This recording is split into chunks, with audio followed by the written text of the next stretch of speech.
Welcome back to DIY Willy. And today, well, we're gonna work on the Chevy. Got it back from the body shop. Really happy with the way the body looks. I got some pictures of that. I'm gonna make another video and we show some of the work that was done. But that's not what today's video is about. So let's check out what we got going on.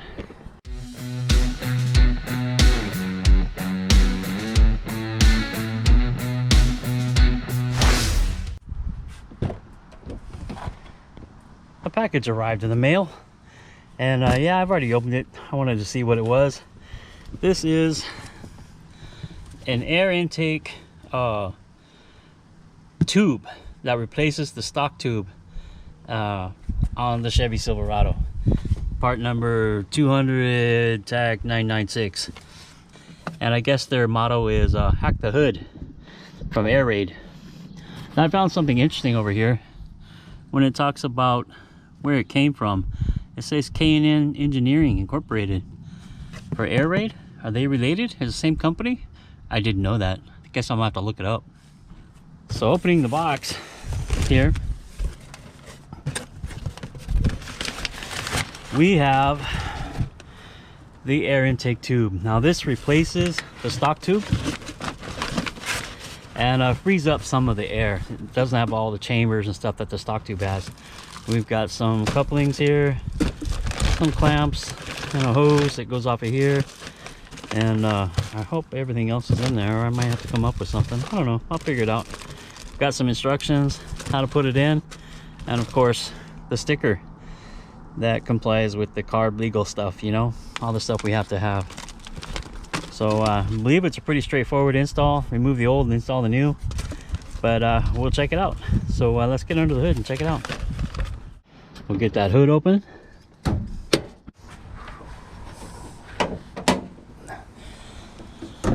All right, so looking under here, this is what we're replacing.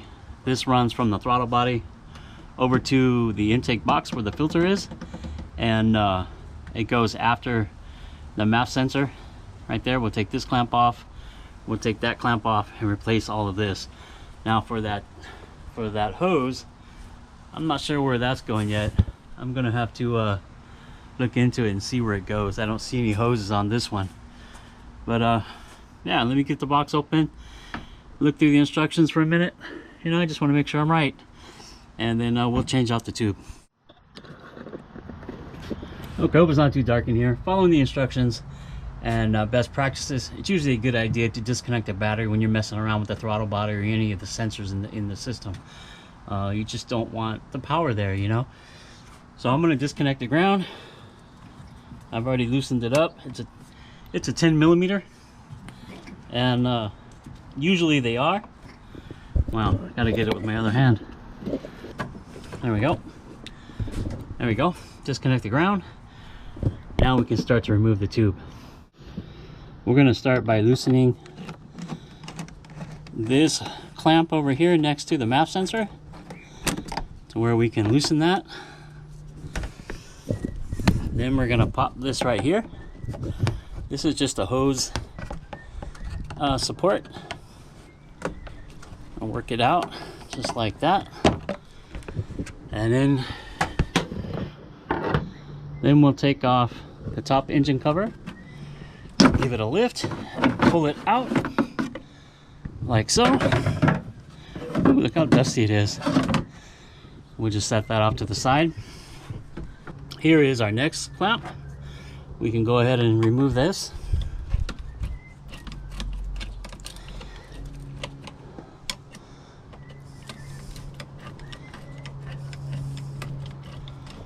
All right. Okay, so next. All right, so next over here on the side. Thank you, Chevy, for using really crumbly wire. Anyway, over here on the side, we've got,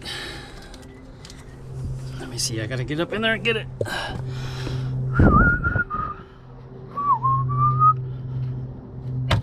We'll just pull it out like so. Like that. This is part of the breather system. And now we'll just go ahead and pull this off.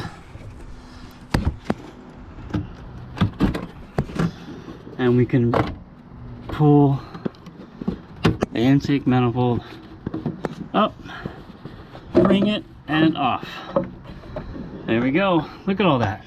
See all that that's involved in this? All right. Just gonna set this out of the way. So now looking at the throttle body, you can see that it's black on the inside. Now this can cause it to kind of run rough because the throttle body will not seal properly against the housing, the flapper here, and it causes vacuum leak or leaks with air, and the computers always kind of compensate, I guess, for it. So it's always a good idea if you can get in there and just kind of wipe it out, but be very careful around this. It's a very sensitive piece, which is why we unplugged the battery. But be very careful to carefully open it and close it. You don't want to manhandle it and break it. It's a very delicate piece. So I'm going to use our some baby wipes and just get in there and wipe it out. If it's too much, you may have to get a little bit of carb cleaner in there to clean it, but you can see what I'm doing, and I'll do the rest off camera. It's pretty dirty. You can see it's already taken some of it off, but it's going to take a little bit. So you can see the general idea of what I've got and what I'm doing, and I'll continue it. I'll let you know when I get finished. I'll show you when I get finished. All right, so you'll have to get the breather hose off of the valve cover down here on the bottom, and all I did was take my screwdriver, my flat tip screwdriver, and unlock it. I'll show you that lock once I get it out, and once it was unlocked, it just pulls right off. So let's take a look at that lock. You can see it's right here. It's just a little plastic piece. Right there would be in the lock position, and you just want to unlock it, like pushing it down and over like that, and that would unlock it. If you can see, I don't know if you can see that too on the camera, but I just used my screwdriver and just pushed it over down there, and on the valve cover is a little easier, and then it just slides right off, and you can put it back in the lock position. And you saw that I just pulled this side out of the other tube, the stock tube, so we won't be needing this where we're going now. So I already started putting it together. Figured I better talk about it. So this is a little barb fitting that comes with the kit that you just screw in right there. I just went ahead and bottomed it out on the threads against the bolt type fitting, I guess you call it. These are the first of the couplers. Goes on this way, and the other one, this one here, will go on the throttle body side. We need to have the clamps ready and put on. We're just going to go ahead and seat this on there for now with the clamp. All right, before you put the couplers on, I almost forgot this. There's a release agent on here. It's kind of slimy, kind of slippery feeling, kind of like an Armor All or maybe some type of lubrication. And it's when they mold this, it's got this slip agent on here that will help it release from the mold. It's a good idea so that these clamps stay on here. Now you just go ahead and clean it off. You know, I'm just using some regular old glass cleaner and a rag, and I'll just kind of clean where the clamps are going and get rid of the release agent. It'll make the clamps stick better, and you can see the difference right away in the color of the tube. There we go. There's that side. Let me get the other side. It's really slimy. Nothing some glass cleaner can't fix.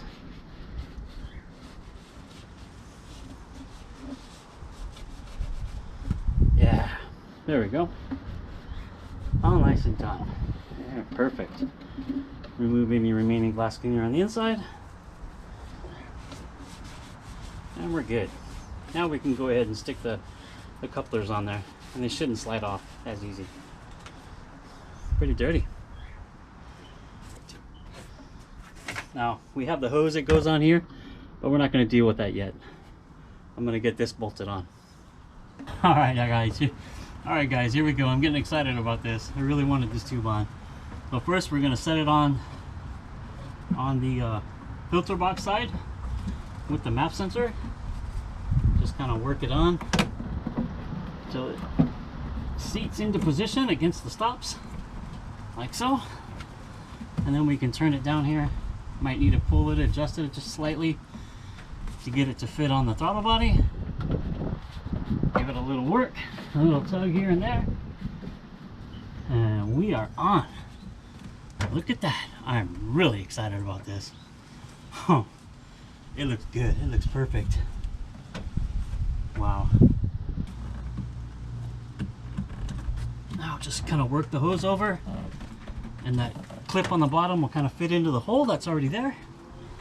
Now we can tighten up. We can tighten up these clamps.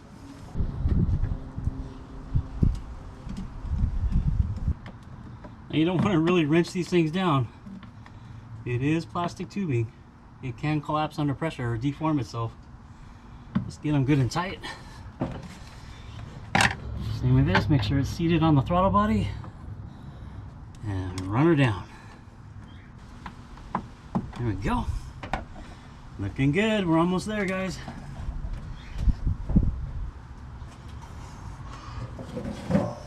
Now the last thing we got to do is fit the breather tube or the breather hose up here to the intake. Now this goes on the valve cover and it'll come up to the intake right here. Now I've heard of these little plastic barbs breaking, and you can get a brass replacement, and I would recommend doing that as soon as you can, really. I'm going to go ahead and leave this one on here for now, but I will be looking for a brass fitting later on. Now we're going to go ahead and fit the hose, and this hose is a little bit long. They leave you a little excess to shape it around, and it just plugs into the valve cover, and then again, like I said, up here. So let's check it out. So it looks like we're going to cut about 1.5 inches or 2 inches off this hose, and then put it on, and we'll be good to go. So I'm going to go cut that off, and I'll be back with you.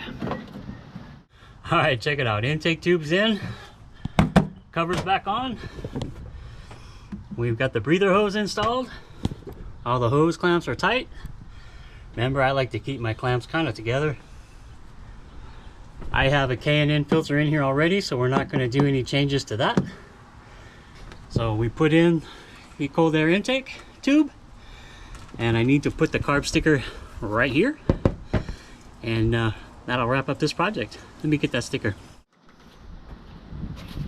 I'm just going to go ahead and clean the area. A little bit of glass cleaner and a nice clean rag.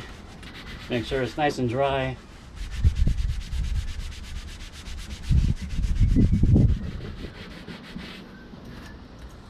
Let the sun hit it up a little bit, make it nice and dry.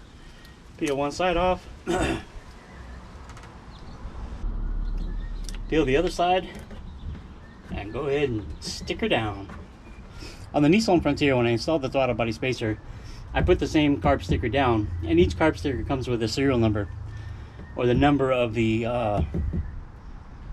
for the label that shows its carb. This is D6096. Well, for the Frontier, the sticker that came with the throttle body spacer was the wrong number on the sticker. So when I went to smog it, they said it was wrong. The sticker that came with it was for a cold air intake, much like this one. So you can go on AIRAID's website and you can double check your carb sticker. And if you don't have the correct carb sticker for the product you're installing, get a hold of them and request the correct one. Show them a picture of what you bought and what sticker came with it, and they should send you the correct sticker. That's what I'm doing on the Frontier right now. So putting the sticker was the last thing of this install. I've already got the battery hooked up. The tube is all in, nice and tight. Cover's back on, and next thing to do is start it up. Let's see how well it runs, or changes anything, or any, whatever. Let's just start it up and check it out. All right, I got the keys here. Put it in the ignition. Gonna let things go. Yes, the hood's open, I know. We'll let it rip. Might go through a little calibration, it might not. I don't know. No. Everything looks good. The truck's got a good breath of fresh air. Let me give it some gas.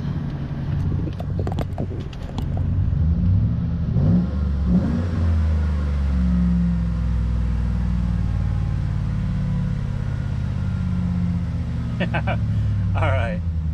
Now let's look at the engine.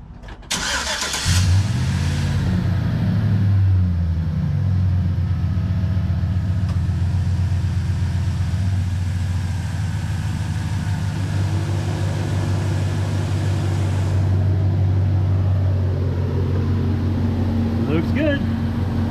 Sounds good. Now it's time to go for a ride. All right. Okay, so I'm gonna end this video here. I'll get out and take her for a ride tonight. The wife and I want to go out and just kind of hang out on a Sunday night, do something fun. So yeah, that's it. AIRAID installed. If you like this video, give it a thumbs up. I appreciate everybody stopping by and checking out my videos. Hit that subscribe button if you haven't done so already. And yeah, always come back to DIY Willy when we're working on the Silverado, the Nissan Frontier, oh, the poor Suzuki Samurai, and of course my 2 mini bikes. I have fun on all my projects I do. I have some house projects I need to do now. I don't know if you guys want to see that or not, but I might film it. I don't know, and keep it for backup. So anyway, this install of this AIRAID intake tube was very easy. It went well, and I like the looks of it. We'll see how it performs now. And thanks for coming, and I'll see you next time. Bye.